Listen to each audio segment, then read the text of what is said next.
So may nagtatanong paano ba ako nahilig sa Filipino lit and / cultural heritage.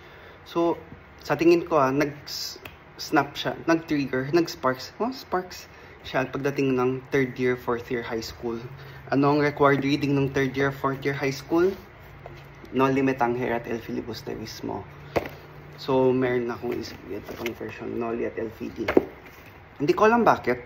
Nag-enjoy ako sa Noli at El Fili nung high school. Tipong binabasa ko talaga yung assigned text, assigned chapter para sa discussion. Tapos syempre, bida-bida tayo.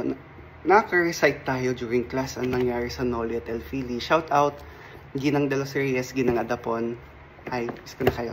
So siguro na-imagine ko nandun ako sa bayan ng San Diego, kasama sina Ibarra, Maria Clara, Padre Damaso, Padre Salvi, etc.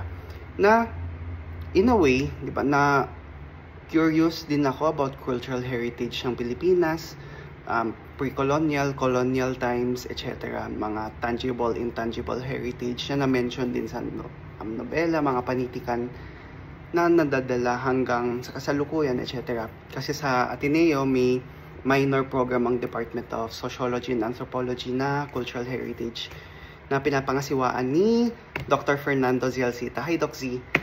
Hi, Miss Magno.